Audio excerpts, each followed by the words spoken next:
One of the highlights of my week is volunteering at my local church. I work with the kids choir. We've had so many wonderful experiences and some funny memories as well. One of the best memories that I can remember is when I was teaching Christmas carols for our production. I posed the question to the class, why do we celebrate Christmas? Who was born on Christmas Day?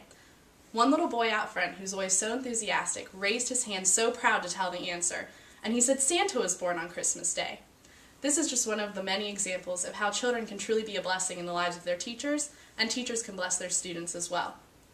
Now you all have kids, you're parents, so you have the unique role of being a teacher as well. You've also had experience with teachers in the past, working with your students, so you can relate to this subject.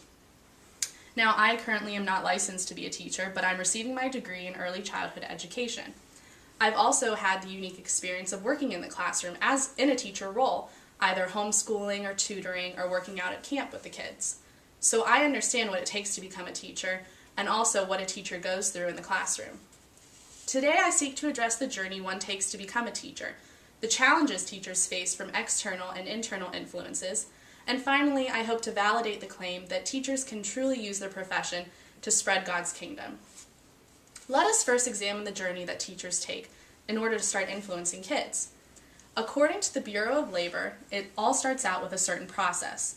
First, you must obtain a bachelor's degree, which is a 4-year degree in education. During this time, you have to student teach, you have to go out into the field and experience what it's like to truly become a teacher.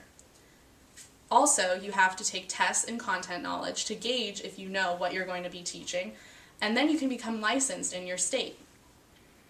During the interview process, you have to present a portfolio.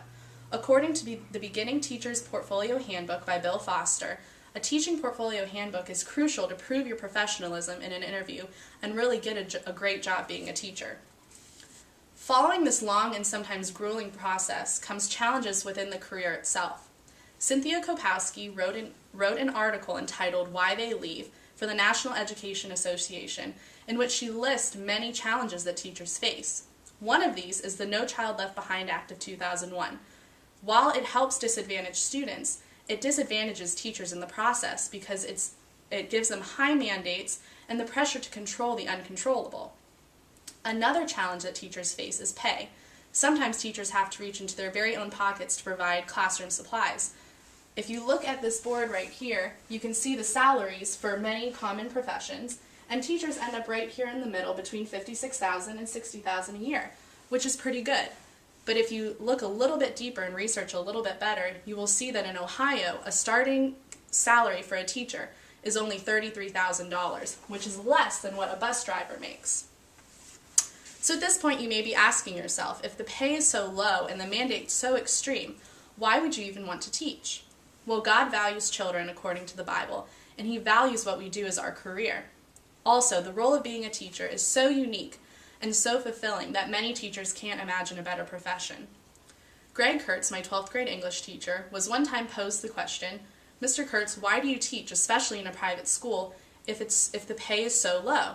Mr. Kurtz answered, if it was for the pay, I would have left years ago. And this really reminds me that teachers aren't in it for the material rewards. They're in it to influence future generations. According to Psalm 127, verse 3, children are a heritage from the Lord, offspring a reward from Him. Proverbs 22, verse 6 says, start children off in the way they should go, and even when they are old, they will not turn from it.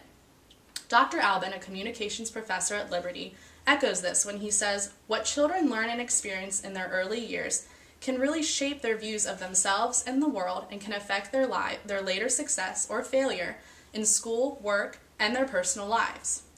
As you can see, teachers really have a unique role. They can set kids on a course for the rest of their lives, and it's a great responsibility. As we conclude, let's review what we've learned.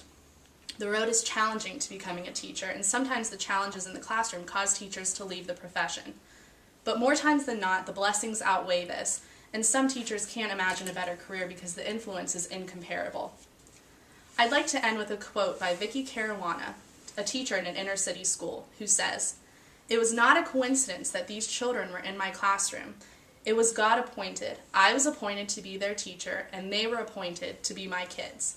How can we better explain how God really cares about our professions, and He really wants us to be able to use them to impact the world?